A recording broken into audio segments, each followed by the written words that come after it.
everybody and welcome back to another video from HSTV, and in today's video, as you can see by the video title, I'm going to be giving you guys a Samsung Notes tour of my intercalated year. Now, if you're new to the channel and you have no idea what's going on, my name is Heen Shamaz. I am a third year medical student at Edinburgh, well, almost fourth year now, because hoping that I've passed my exams, that's my third year complete. And an intercalated year, if you want more information about what it is, pros and cons, things like that, you should probably go check out this video.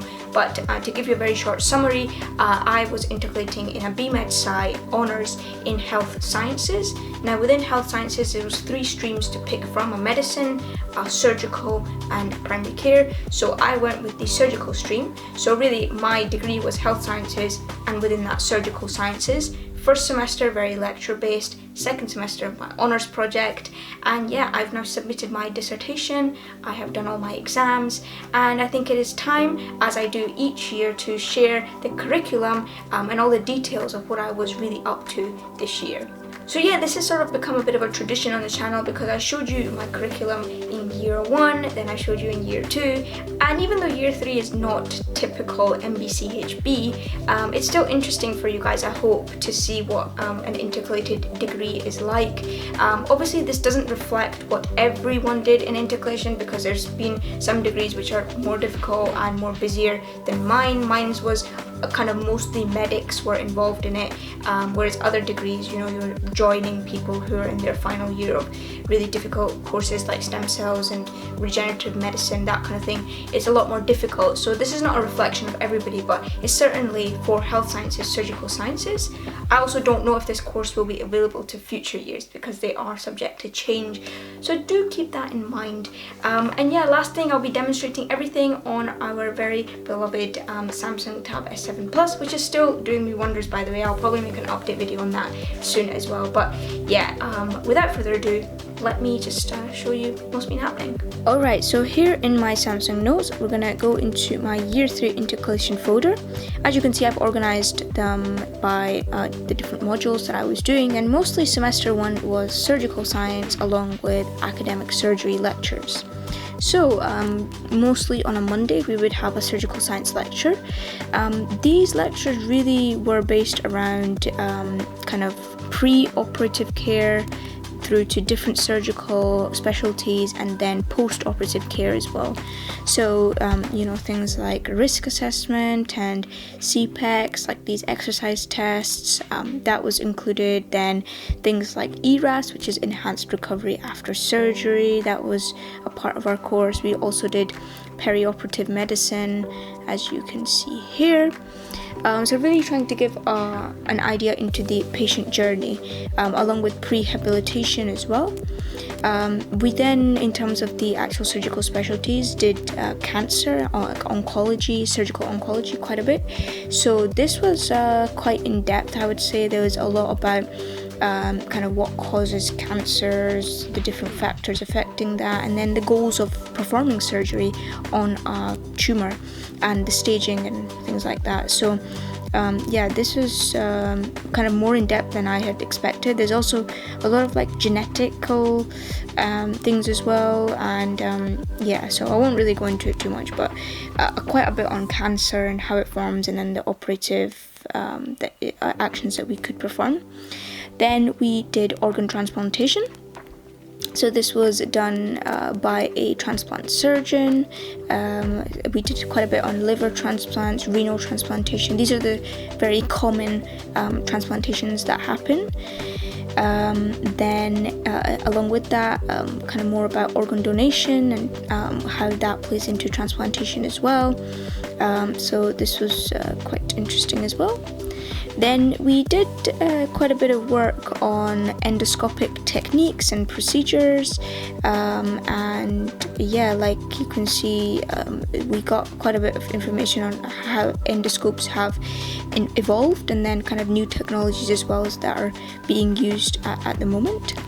Along with that, we did things like spyglass and cholangioscopy as well, and the different techniques that are being used there. And then we did a section on the acute abdomen that was done by a emergency kind of trauma surgeon, and this was really interesting because it went into all the history, but then also kind of what's been going on at the moment as well, and it was very clinical, so really up my street. And then again, approach to trauma as well, all of the ABCDs and E's, and kind of what happens when a surgical emergency does come in. So obviously that was a lot of the slides that were kind of examinable, but there was other areas as well, such as vascular surgery and endovascular surgical techniques that weren't really assessed as much as some of those other topics. There was also things like minimally invasive and robotic surgery. I don't know why I didn't have the slides for that, but that was quite a big area, and this was really understanding minimally accessed surgery and the role of robotic surgery. Other areas, just included kind of basic surgical skills. We got some like suturing classes. We got to use some laparoscopic techniques and like practice simulations, of course.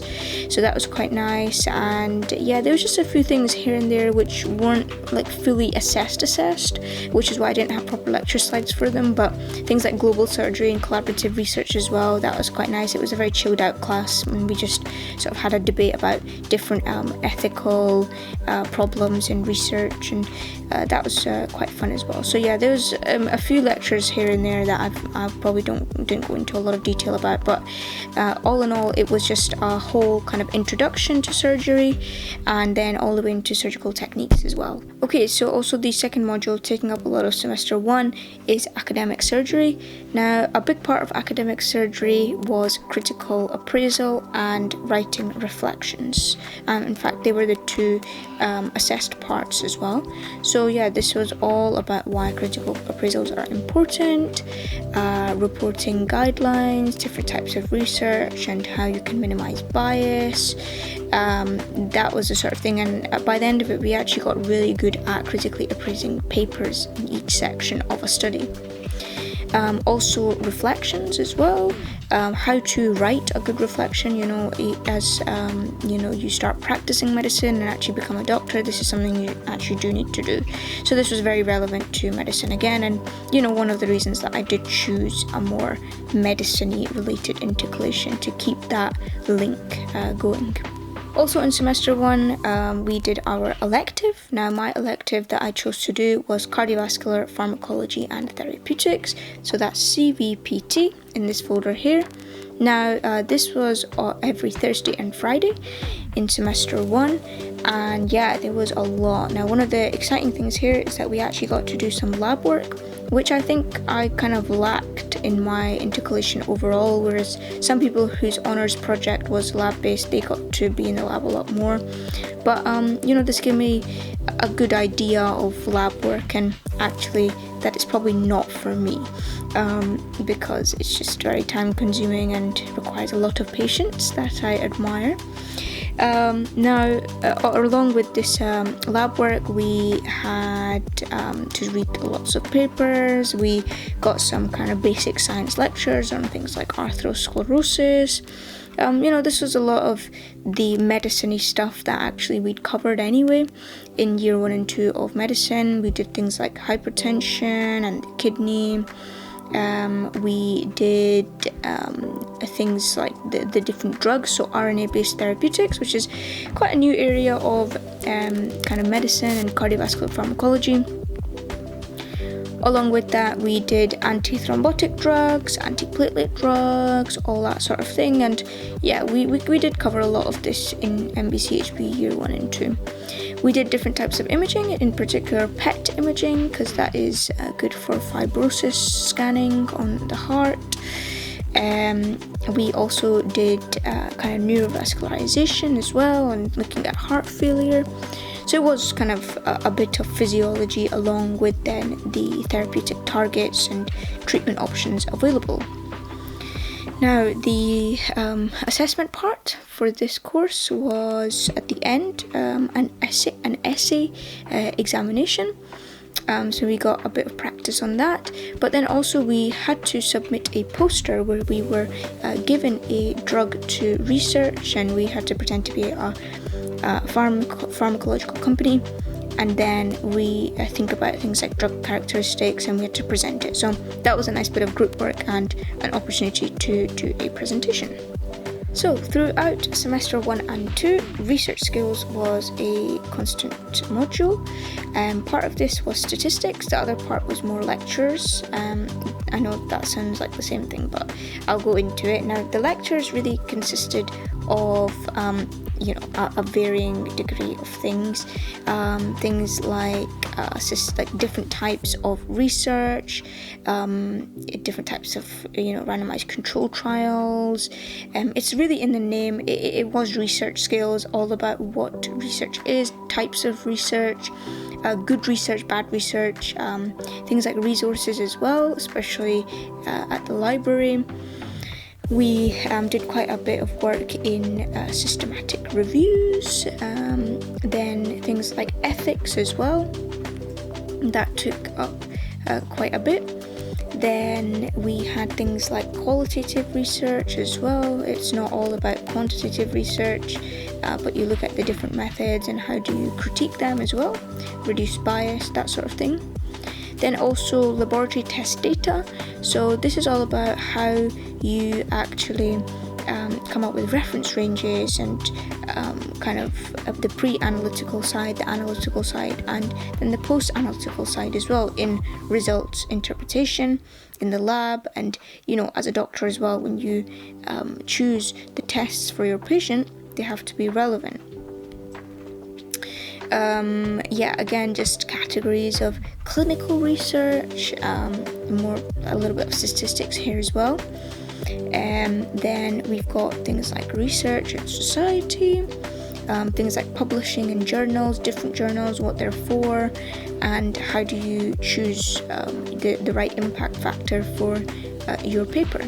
And then the other part of research skills was statistics, dreaded statistics that everybody seems to hate. We really went from, and it says MBCHB here because actually we did this stuff as part of year 1 and 2. And I think this is one of the reasons that Edinburgh does prepare you well for an intercalation degree, because a lot of this stuff wasn't new for me. But yeah, statistical hypotheses, things like what is the null hypothesis, p-value, alternative hypothesis, when do you reject and accept, all that sort of thing. Then we were looking at sound statistical practice. It was just, the importance of statistics really. Diagnostic tests as well, and diagnostic statistics, things like the predictive values, negative predictive value, positive predictive value, all that sort of thing, and how do you calculate them with examples, of course. Then we got homeworks like these to do, where you then calculate the sensitivity, specificity, NPV and PPV basically.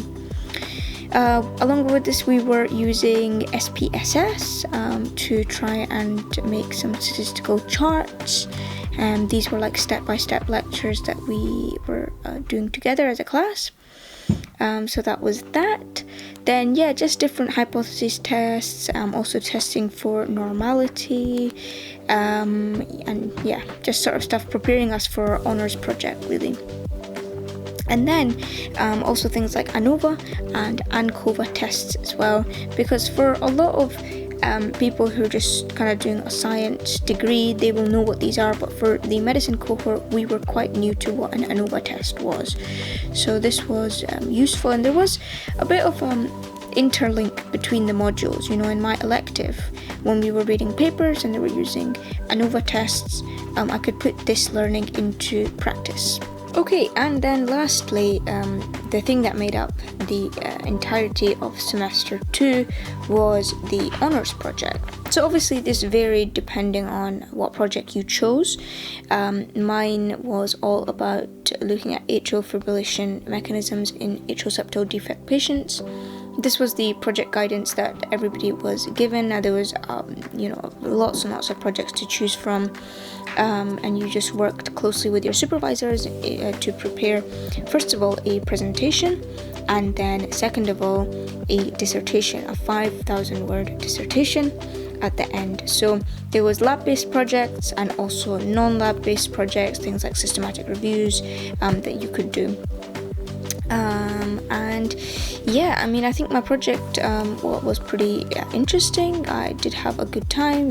As part of this, we had to do a literature review. So this is a little sneak peek of mine. This is what I came up with, and yeah, I think it was a challenging project for sure, but it was definitely interesting and up my street and to my interests. So it was a good opportunity to actually do a research project where I'm producing my own data. Yeah, that's pretty much it. Alright everybody, well that is going to be the end of this video. I hope that you found this insightful, useful, enjoyable to some extent, and if you did, please do subscribe to the channel, share my videos around, like the video, and comment down below, what are you studying, what are you up to, or if you have any questions about my course as well, I'm very happy to answer them. Thank you so much for all your support, and I will see you in my next video.